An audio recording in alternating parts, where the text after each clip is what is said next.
안녕하세요. 함성입니다. 상담자의 경청 반응에 대해서 소개하는 6번째 영상으로 이번 영상에서는 직면에 대해서 알아보겠습니다. 직면은 내담자가 더 명확하게 자기 자신이나 현실을 인식하도록 돕는 것을 목표로 합니다. 그리고 직면은 내담자가 불일치를 드러낼 때 주로 사용을 합니다. 예를 들어서 한 내담자가 주먹을 불끈 쥐고 화난 목소리로 말합니다. 선생님이 전처 얘기를 안 하셨으면 했습니다. 지난번에 얘기했지 않습니까? 그건 끝난 일이라고. 전처한테 아무런 감정이 없다고요. 내담자가 이렇게 진술을 했지만 이 내담자는 여전히 강한 감정을 갖고 있습니다.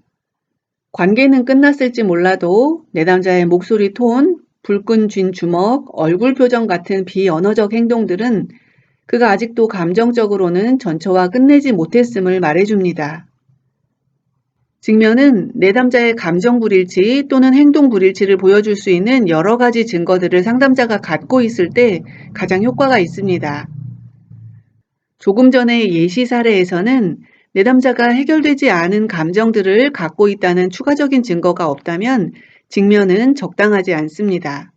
추가적인 증명을 할 수 있다면 상담자는 다음과 같이 직면을 사용할 수 있습니다.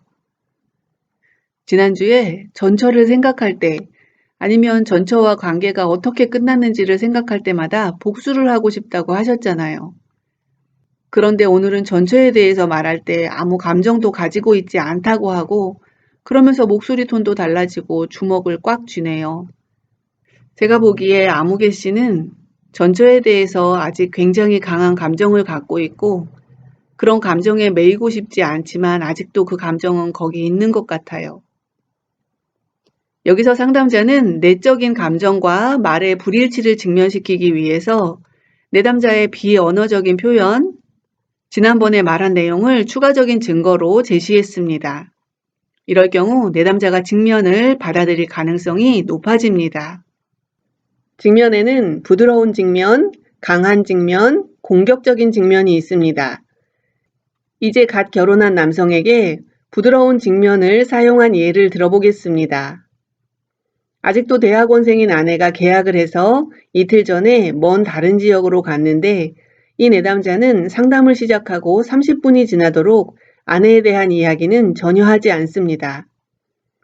내담자의 좌절감과 화에 대해 논의하면서 상담자는 내담자에게 아내가 학업을 위해 당신을 두고 간 것에 대해서는 아직 아무 언급도 안 하셨어요. 이 예시에서는 내담자가 그의 아내에 대한 논의, 그리고 아내의 부재와 그의 부정적인 기분 간의 관련성에 대해 논의하는 걸 소홀히 하고 있다는 사실을 부드럽게 직면을 했는데 내담자의 이야기에 중요한 내용이 빠져 있다는 것을 반영하는 방식을 사용했습니다. 때때로 더 단단한 직면이 유용할 수도 있습니다. 그렇지만 더 강하고 더 공격적인 직면은 내담자의 저항을 불러일으킬 위험이 더 있습니다. 다음은 약물을 남용하고 있는 내담자에게 중간 정도의 강한 직면을 사용한 예입니다. 내담자는 자신의 알코올 남용에 대해서 그것이 그리 큰 문제가 아니라고 말을 합니다. 상담자는 다음과 같이 직면을 합니다. 글쎄요. 아무개 씨는 술자리를 정말 좋아하시는 것 같네요. 그런데 보세요.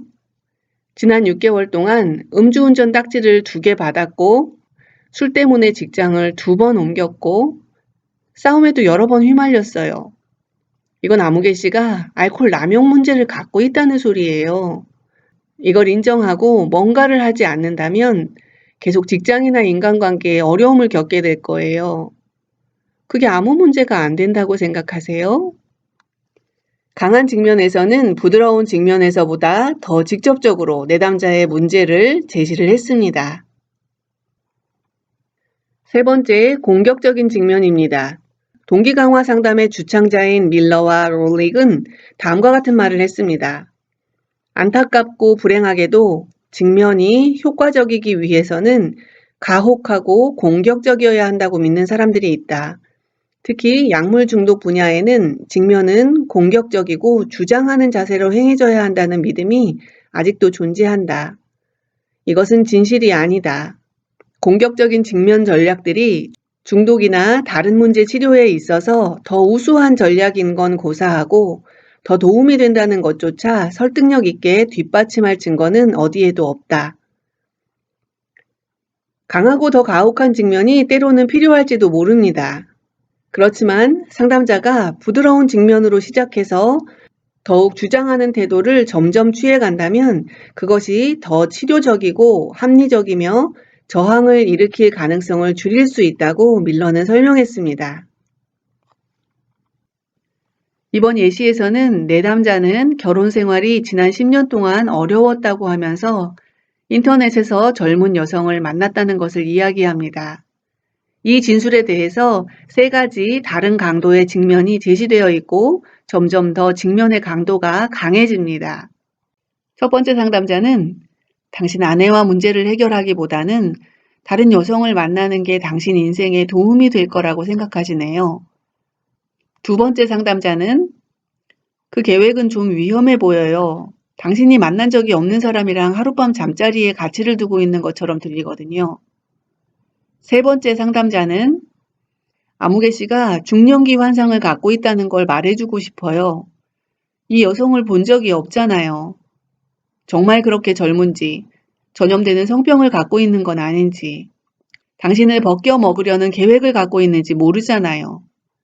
그 여성을 만나는 게 기분을 좋게 해줄 거라 생각하지만 아무개 씨는 문제에서 도망치고 있는 거예요. 그건 조만간 당신의 기분을 더 나쁘게만 할 뿐이에요. 네, 이렇게 직면의 유형들을 살펴봤습니다. 함께 성장하는 공동체 제7강 게슈탈트 상담이론에서도 설명드린 것처럼 직면은 시대가 요구하는 방식에 따라 변해왔습니다.